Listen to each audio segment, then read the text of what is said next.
Oi, gente! Tá começando mais uma Resistência Libertária. Eu sou Tayane. Meu nome é Jonathan Ferreira. E hoje a gente está aqui com o deputado Alexandre Freitas. Se apresenta pra galera. Tudo bom, pessoal? Meu nome é Alexandre Freitas, eu sou deputado pelo Partido Novo aqui no estado do Rio de Janeiro. Deputado estadual. A primeira pergunta que eu queria fazer, né, que eu vou precisar reformular, como você se classifica? Você se classifica como um liberal, um ordoliberal ou um libertário no estilo Estado mínimo, mais de algum Estado? Bom, Jonathan, eu acho que assim, o problema dessas classificações é que tem muita gente com as suas próprias, né?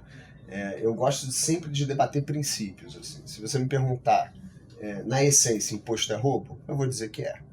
Porque o Estado toma das pessoas usando da coerção para se financiar.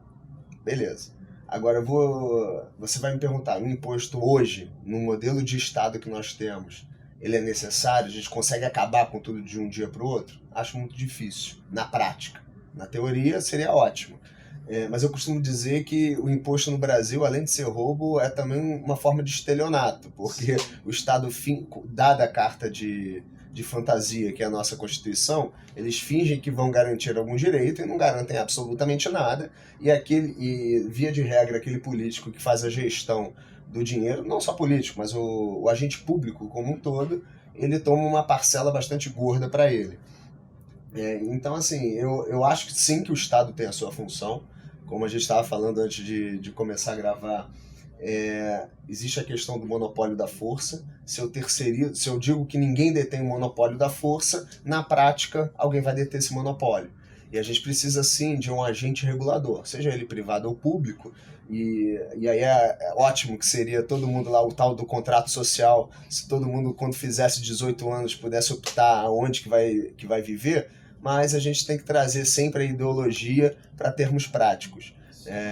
Como a gente não necessariamente vai concordar com o contrato social que os nossos pais assinaram, a gente tem esse contrato geral, fictício, em que a gente fica vinculado ao território em que a gente nasceu.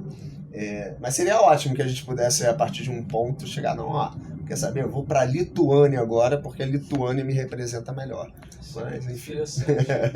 Eu também gostaria de saber qual é a sua distinção entre roubo e estelionato. O estelionato necessariamente não volta para você, o roubo pode voltar. Não, o roubo é porque ele é uma quantidade de dinheiro que é tomada de forma involuntária por conta de uma promessa de ameaça. Ou seja, se você não pagar, logo irei te processar. Basicamente essa é a ideia do roubo. A questão do estelionato é que, olha, me pague isso e eu te garanto que eu vou te entregar alguma coisa. E aí você tem a fraude no meio, porque no final das contas você, principalmente quem é de classe média e tem alguma condição, é obrigado a pagar a educação novamente, é obrigado a pagar a saúde novamente, e se tiver mais dinheiro ainda, vai pagar a segurança.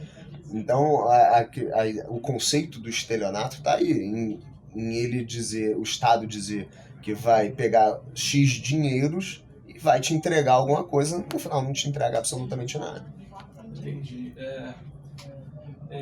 A convicção que você tem hoje, ela teve algum momento da sua vida que ela veio e foi uma ruptura com algum pensamento anterior? Porque geralmente algumas pessoas têm essas histórias. Tive uma epifania. Não, eu era comunista. Não, eu já votei no Freixo, por exemplo. Eu votei no Freixo quando era mais novo. Mas não, cara, assim, não sei. É porque eu acho que eu sempre fui dono do meu nariz. Então, quando você chegou num ponto que eu vi que todos os meus problemas vinham do Estado. Quando eu paguei uma quantidade muito grande de dinheiro para o Estado, Eu falei, puta que pariu, cara. É muito dinheiro que eu tô dando pra não receber absolutamente nada em troca. Então, acho que, principalmente quando você sai de casa, começa a pagar suas contas, você vê o quão o Estado é seu adversário na busca pela prosperidade. Sim. Eu acho que todo socialista, aliás, muita gente costuma dizer, né, que todo socialista vive com o pai e com a mãe. Justamente por isso, porque ele não é obrigado a pagar todas essas contas e não tem por hábito tratar com o Estado. Mas chegou assim um ponto na minha vida que eu falei, pô, todos os meus problemas hoje vêm por conta da burocracia do modelo de Estado que a gente tem. Sim, é verdade. O que é até um pensamento meio perigoso às vezes. Algumas frustrações não vêm. Não, eu acho que dá. Não, mas meu ponto era, assim, foi mesmo, assim. A quantidade de dinheiro que eu tava dando pro Estado e que eu era obrigado a pagar 2 vezes e tudo mais, todas as barreiras que eu encontrava, por exemplo, eu já empreendi na cidade do Rio de Janeiro. Então, mesmo com a prefeitura querendo viabilizar todo o negócio lá de food trucks, eu tinha um food truck. O modelo que eles desenharam para operação na rua era muito ruim. Foi até uma das razões de eu ter entrado para a política. Porque quando eu fui participar da licitação, né, para conseguir trabalhar na rua, eu olhei o projeto e falei, olha, minha senhora, isso aqui não vai funcionar, vai todo mundo falir. Aí ela, não sei o que. Eu falei, pô, a gente precisa mudar isso. Ah, não, agora já foi. Pô, se você tivesse, na próxima vez a gente te consulta. Eu falei, desgraça, rapaz, já sabe. Na próxima vez. Vou entrar nesse troço. E não deu outra, né? Hoje você não vê food truck nenhum na cidade do Rio de Janeiro, porque o modelo desenhado... Os são muito caros. Não é nem questão de ser caro, não. É porque para você operar na rua você precisa de uma licença. E dessa licitação que todos participaram, ninguém conseguiu ficar na rua. Aí você vai me dizer que todos são incompetentes na arte de vender comida de rua? Duvido. Acho que o modelo que eles desenharam, em que você não poderia deixar o truck por mais de um dia, etc., foi muito mal feito. Então, o Estado ali, com a sua regulação bem intencionada... Acabou sufocando, sei lá. Pois é. Eu não sei se você está familiarizado com as zonas econômicas especiais que tem pelo mundo, né? O caso mais famoso é o de Hong Kong, né? São grandes cidades, né, metrópoles, que são criadas com o intuito de desenvolver a economia regional e tal. E elas têm uma independência administrativa do Estado. E embora a política externa e a defesa dela seja feita pelo Estado próximo o Estado que ela está próxima, né? Eu queria saber se você tem ou pensa em algo no sentido, por exemplo, uma cidade privada, mesmo que fosse, digamos assim, ligada ao governo federal, fosse como se fosse uma unidade federativa, só que independente, constitucionalmente e tudo mais, como uma forma de desenvolver a região. Porque você vê, por exemplo, Hong Kong tem essa função, um lugar muito rico, e é uma característica muito comum das zonas econômicas especiais serem extremamente livres economicamente e terem boas instituições econômicas. Até pelo próprio nome. Sim, Bom, assim, vamos lá. Hong Kong, na verdade, veio por conta de uma realidade geopolítica em que a China incorporou depois que a Grã-Bretanha entregou, né? Sim. E aí aquilo que tá dando certo, o chinês também não é tão burro assim, né? Eles olharam e falaram, não, isso aqui tá funcionando, vamos manter como é que tá. Mas já está havendo bastante conflitos por lá. Quando você pega um estado extremamente interventor e desenvolvimentista, vai ter esse conflito social, porque Hong Kong já estava acostumado com o modelo britânico de gestão, né? Eu acho ótimo, assim, eu falo para todo mundo que o maior problema do estado do Rio de Janeiro é o Pacto Federativo. A quantidade de dinheiro que a gente dá para a União e o que a gente recebe de volta fica algo em torno de 10%. E o impacto disso, e o Rio de Janeiro ele é prejudicado por diversos pontos, tá? Tanto pelos impostos federais, ou seja, riqueza do cidadão fluminense, que vai para a União, tanto como o modelo tributário que nós temos, por exemplo, em cima do ICMS. O Rio de Janeiro ele é um estado consumidor, não é um estado produtor. E o ICMS ele é cobrado no estado produtor. Então, basicamente, o cidadão fluminense, na hora que compra um produto em São Paulo, ele além de estar gerando emprego e renda lá em São Paulo, porque ele está consumindo alguma coisa produzida lá, o ICMS embutido no preço vai ser usado para financiar hospital, segurança, saúde dentro de São Paulo e não no estado do Rio de Janeiro. E para piorar, uma das únicas coisas que a gente é bom para produzir, que é o petróleo, é cobrado de forma inversa, é no destino. Então a gente se estrepa de tudo quanto é canto. E para piorar ainda, a União lá, os estados se confabularam e quiseram pegar os royalties do petróleo, uma fatia dos royalties para si. Então o Rio de Janeiro ele toma porrada de tudo quanto é canto. Então, se algum dia as pessoas, não posso dizer isso porque isso é até crime contra a segurança nacional, mas se alguém quiser criar o Estado Independente da Guanabara, eu tô junto, tá? Sim, tem gente que tem muito interesse nisso, né? A China ela tem outras zonas econômicas especiais. No caso, não seria Hong Kong, não seria... O que eu tô falando sobre Eles isso? pegam cidades para desenvolver, mas isso já tá tendo alguns problemas, porque a China tá tendo uma penca de cidade fantasma. Porque não, mas no caso essas não seriam as zonas econômicas especiais, porque as ZE, elas costumam ser no litoral, né, da China. Uhum. E as que tem, elas são realmente PIB de país desenvolvido.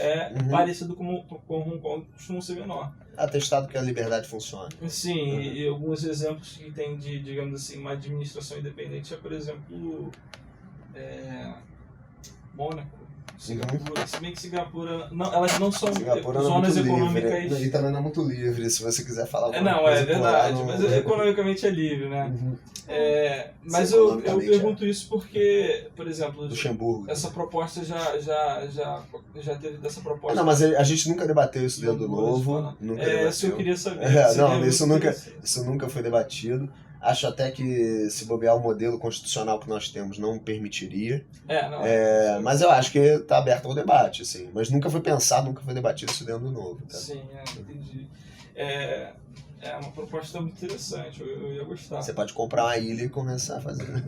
Não, mas é difícil. Uma coisa é você comprar uma ilha dentro de um país. E aí você submeter toda aquela outra coisa, você poder ter uma independência constitucional e tudo mais. Embora você tenha, digamos, a defesa e a diplomacia entregues ao Itamaraty, MRE... Mas você apoiaria? Se eu apoiaria? Pô, teria que ver o projeto, né? Se eu achar que vai funcionar, apoio. Não, mas assim, eu acho que seria legal, seria interessante. Isso é um debate que traz o projeto que a gente conversa. A economia. Traz o projeto que a gente conversa. Existem até alguns projetos internacionais, até no Brasil já recentemente disso. Free Private City, que seria Me manda que eu não conheço. É muito interessante, porque ele vem com isso que você tinha dito antes, mas quem vai garantir as instituições, quem vai garantir a justiça, quem vai garantir a segurança. Então, como é um modelo pensado no macro, você pensa em uma cidade, você consegue fornecer esses serviços públicos. Legal, me manda aí que a gente estuda. Da mesma forma como funciona um shopping, um condomínio, só que a nível de cidade, né? A minha próxima pergunta é... Qualquer aglomeração voluntária de forma a querer se desenvolver, eu sou a favor. Então. Sim, no caso é difícil, porque você precisa negociar com o Estado. Óbvio. Não, tem esse porém. Você tem que lidar com o Leviatã, né? Mas você apoia todos os movimentos separatistas como um direito? Não. Assim, eu acho que as pessoas têm direito à autodeterminação, tá? Por exemplo, quando você olha lá para a Espanha, a Catalunha querendo se separar e tudo mais, eu acharia muito válido você ter mecanismos de separação. Cara, não tô mais afim de... É que nem casamento, né? Quando fica num casamento de forma obrigada, ninguém fica feliz.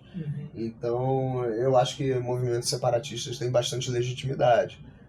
Não no Brasil, porque, novamente, isso é crime contra a segurança nacional. Sim, claro. Um político não pode apoiar esse tipo de iniciativa. Mas eu acho que ideologicamente são muito válidos. Sim, Ninguém deveria ficar obrigado a manter uma relação que não tem vontade. Principalmente a Espanha, né? Que diferente do que eles pensam, é um país multinacional. Sim. Tem uma nacionalidade. Brasil, então. Mas você só responde bem rápido essa pergunta. Você acha que é possível um dia a gente ter uma cidade privada? Não faço ideia. Tudo é possível, né? Até a gente verá a Venezuela. Se a gente se dá uma relaxada, a democracia, ela é muito frágil. Assim, o exercício da democracia ele é um exercício constante de vigilância, de atenção. Quando você olha, por exemplo, o governo PT, muita gente não enxergava os pormenores que eram feitos para se tentar ocupar determinados espaços. Se as pessoas relaxam, aqueles com má intenção, eles acabam montando.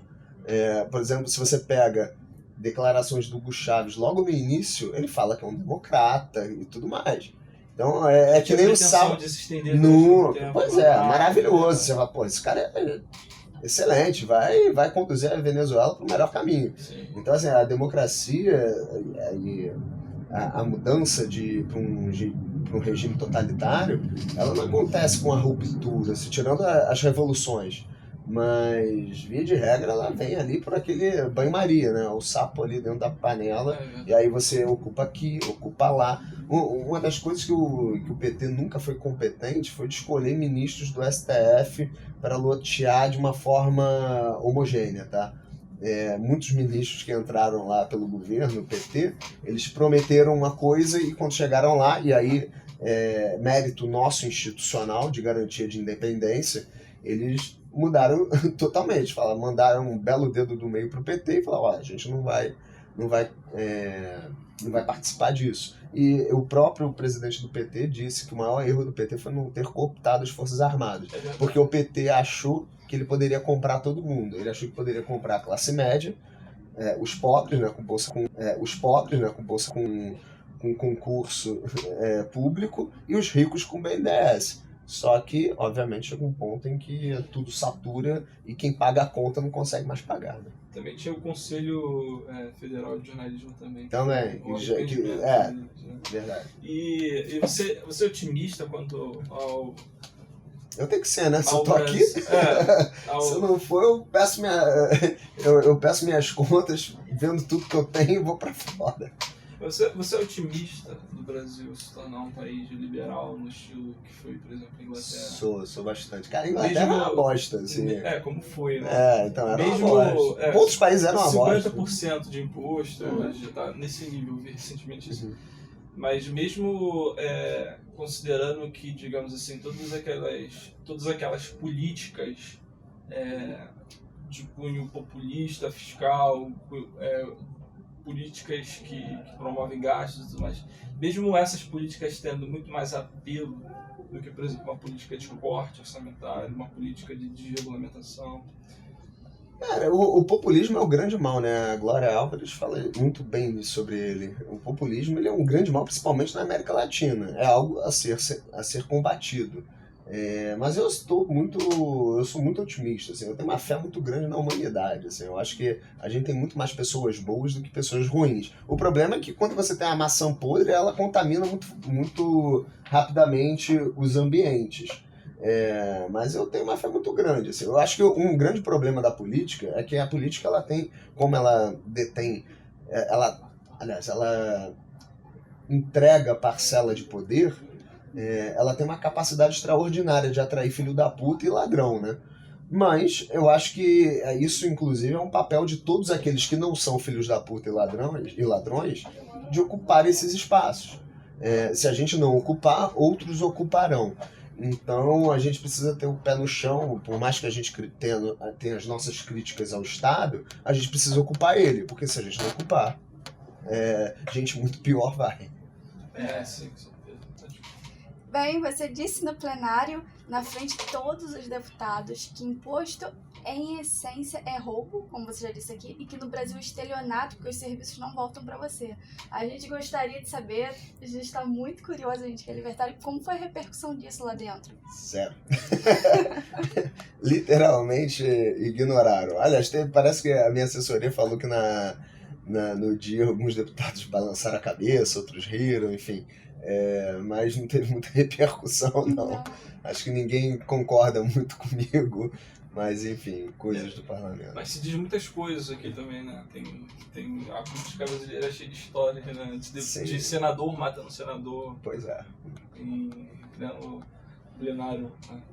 Né? Então, no longo prazo, eu digo 50 anos, digamos assim, você defende o Estado fazendo que tipo de coisa? Você acha que o Estado ele deva se limitar, né, eu digo no âmbito interno, você acha que ele deve se limitar à segurança e às instituições jurídicas, né? Ou você acha que o Estado ele deve fornecer algum grau de assistência social, como por exemplo educação, SUS e tudo mais? Acho que assim, eu gosto muito da ideia do imposto de renda regressivo, tá? E aí a tese é que a partir do momento que eu garanto aquele imposto de renda regressivo, eu não preciso prestar determinados serviços. Eu acho sim que seria ideal, por exemplo, se eu pudesse escolher entre pagar menos impostos e pagar a minha educação. E aí você, enfim, faria uma compensação, de repente, no imposto de renda, na saúde, idem, enfim. Mas eu acho sim que a partir do momento que você cobra impostos, você tem que dar isso de retorno. E aí, enquanto a gente não conseguir chegar naquele nível de renda per capita e desenvolvimento, a gente precisa ter uma rede de proteção. O SUS tem diversos problemas, mas quando você entra para a política, você vê que ele realmente funciona para uma camada miserável de pessoas em determinados espaços, vamos dizer assim. Você pega, por exemplo, a Rio Farms. A Rio Farms é uma farmácia que existe no estado do Rio de Janeiro e que fornece determinados medicamentos. Obviamente que a chance de ter desvio, perda de medicamento por conta de responsabilidade é gigantesca. A gestão é um problema muito sério dentro do nosso país. Mas ela atende determinadas pessoas que nunca teriam condições de comprar remédios. Então, assim, você tem diversos problemas vinculados à prestação do Estado, porque o Estado é horroroso em gerir o que quer que seja, mas até que a gente consiga sair desse modelo e que todo mundo consiga arcar com aquilo que é básico, que é mínimo, eu acho que a gente precisa ter um caminho gradativo. O ideal é que cada um pague suas contas, que ninguém dependa do Estado e que todo mundo possa tomar as decisões da melhor forma possível, inclusive arcar, tá? Porque a liberdade, ela é um exercício de noção de responsabilidade, porque tem muita gente querendo fazer muita coisa, mas não quer ter responsabilidade alguma. A gente precisa criar essa noção de que exercer sua liberdade, ela tem que ser exercida com responsabilidade. Então, existe muita gente que gosta de tomar decisões erradas e também vir pedir ajuda para o Estado depois, tá? Mas o ideal seria que a gente tivesse saúde privada, educação privada, mas até a gente conseguir chegar nesse ponto vai demorar um pouquinho. E até que a gente chegue lá, a gente precisa garantir o básico. Então, o que é o básico? Não investir tanto dinheiro na universidade. Vamos focar no estudo de base. Criar, principalmente, coisa que a Nova Zelândia fez. Existe aliás, vamos lá. O maior problema do Estado é que ele não tem concorrente. Quando você cria a noção de concorrência, o Estado acaba funcionando um pouco melhor, porque o servidor público, que hoje tem a motivação muito ruim, assim, ele não tem os incentivos corretos para prestar um bom serviço, ele se sente desobrigado, ele fica muito relaxado na condição que ele está hoje. Então, a Nova Zelândia ela teve uma ideia genial. Ela chegou e falou, vamos monetizar o aluno. Então, o aluno vai poder ir, por exemplo, para a escola privada, se ele quiser. Se a tua escola, que é pública, não se adequar, você vai perder teu emprego, porque a escola vai fechar por falta de aluno. E com isso, teve uma reviravolta muito grande. E o ensino público hoje na Nova Zelândia, ele é até superior em determinados locais do que o privado.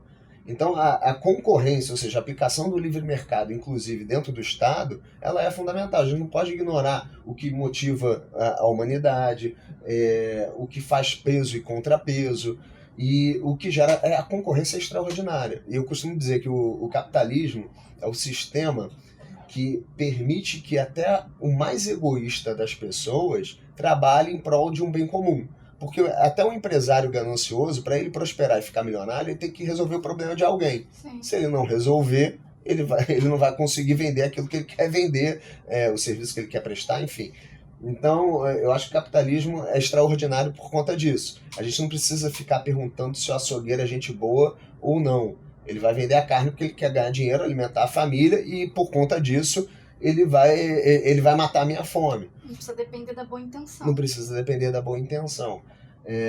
E a concorrência, muita gente critica a concorrência dentro do capitalismo, e eu digo sempre que a essência do capitalismo é a cooperação, porque o açougueiro, para vender a carne dele, precisa do agricultor, precisa de inúmeras coisas que atuam de forma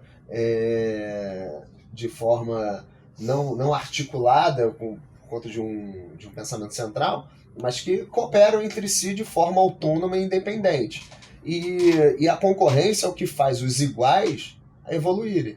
Então, por exemplo, se você tem um açougue um do lado do outro, o cara lá, eles estão competindo entre si, mas vão beneficiar toda a sociedade. Porque aí eu vou ter um preço melhor, uma qualidade melhor, um serviço diferenciado. Então, assim, o capitalismo é extraordinário por conta disso. E o que a gente precisa sempre combater dentro do capitalismo é a coação e a fraude.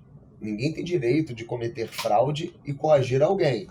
E aí é que entra aquela questão do papel mínimo do Estado. Para você justamente fazer esse gerenciamento de conflitos. Eu acho que o Estado está ali para isso. Chegar e falar, a partir do momento que alguém transpassou uma determinada barreira, ele vai lá, atua e tenta coordenar aquilo. O problema é que não funciona sempre dessa forma. A gente tem um judiciário que é lento pra caramba, caro pra caramba. Exceto pra comer lagosta. Aí ele funciona muito bem. Mas aí, como a gente está tratando de ideais, do mundo ideal, eu enxergo essa função no Estado, assim, de ele chegar e falar, não, beleza, vocês perderam a linha aqui, vamos tentar organizar isso, porque senão o resultado disso é todo mundo matar um ao outro e você não tem apaziguação de ânimos nunca, né? Apesar que está acontecendo isso em muitos lugares.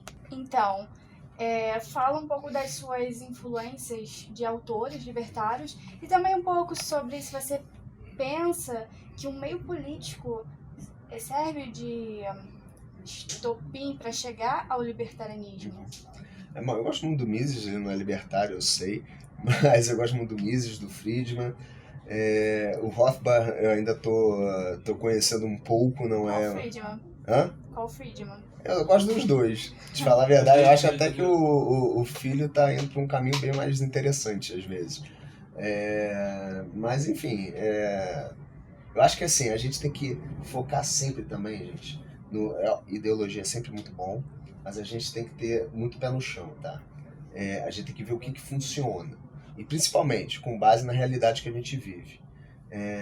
Acho que é a janela de... Agora esqueci. Orwell, sei lá, esqueci a porra do nome da janela. Mas enfim, eu acho que as mudanças, e aí é um ônus também da democracia, tá? A democracia ela tem ônus e bônus. Um dos ônus é que as mudanças são muito devagar. E o bônus é que as mudanças são muito devagar. Porque quando você tem uma ruptura extrema de um modelo de sociedade que a gente tem, isso sempre dá merda. E um exemplo disso foi a própria redemocratização. O resultado foi a Constituição de 88, que é uma porcaria.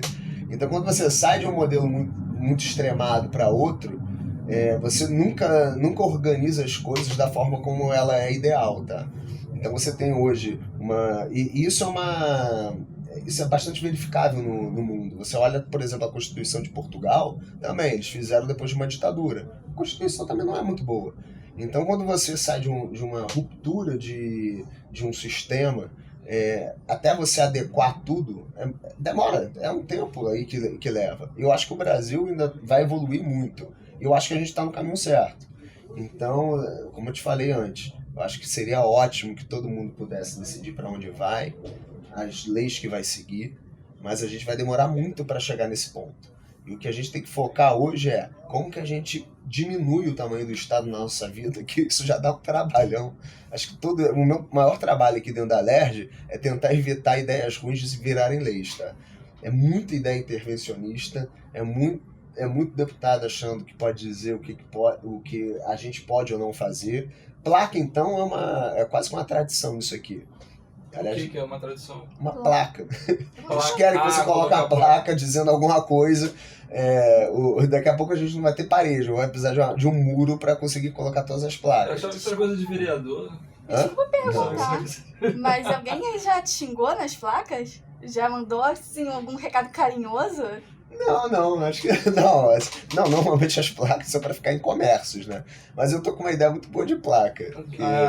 Vai vir um projeto de lei aí bem legal com uma ideia de placa. Mas aguardem, vai ser muito bom. Você estava se referindo às placas que o pessoal levanta lá. Não. Placa A placa de de rua, um né? comércio, dizendo, por exemplo, existe uma placa que eu acho espetacular, né? Que outro dia eu critiquei em plenário também. Aquela placa do elevador. Fala, observe se o elevador está no andar. Eu falei pra todo mundo, porra, se o sujeito não é capaz de ver o elevador, vai ver a placa, porra. Pronto. Na minha opinião, é um contrassenso, né? Você avisar pra alguém que precisa observar se o elevador tá lá.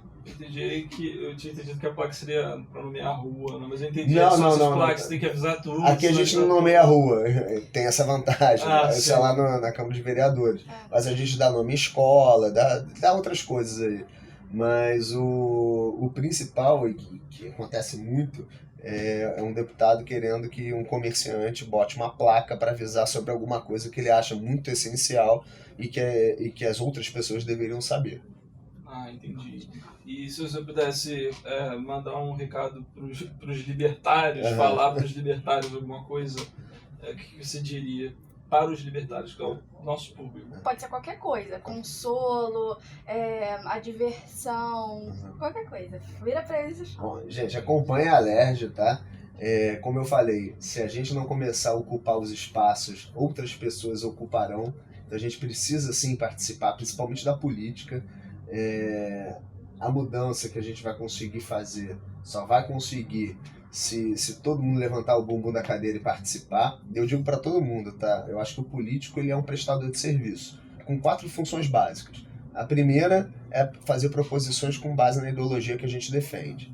A segunda é fiscalizar o executivo, judiciário, Ministério Público, enfim, outras entidades. A terceira é informar melhor as pessoas. E a quarta é construir pontes. Basicamente é sentar à mesa com quem vocês não estão a fim de falar. Então eu tenho como obrigação sentar à mesa com o PSOL, com o PSL, com o DEM, com o MDB, com todos esses partidos para tentar chegar num denominador comum. E a política ela é a arte do possível, não a arte daquilo que a gente quer. Porque como a gente vive numa democracia, todos que aqui estão representam parcela da sociedade. Às vezes é uma parcela que a gente não gosta muito, que não quer que governe a nossa vida. Mas no final das contas, como a gente ainda tem um Estado, a gente tem uma democracia representativa, a gente tem que endereçar isso da forma como ela é. E como ninguém aqui está a fim de pegar em armas, fazer uma revolução e criar um Estado libertário do dia para a noite, a gente precisa começar a participar da política e se envolver mais. E principalmente, lembrar em quem você votou na eleição passada e cobrar essa pessoa, para que ela tenha as posturas conforme a representatividade que ela exerce no parlamento. Obrigada, Alexandre, pela sua participação. Que foi um prazer. E a gente encerra aqui mais um podcast Resistência Libertária. Que hoje não é podcast. Fiquem com Deus. Até a próxima. Valeu, gente. Tchau, tchau.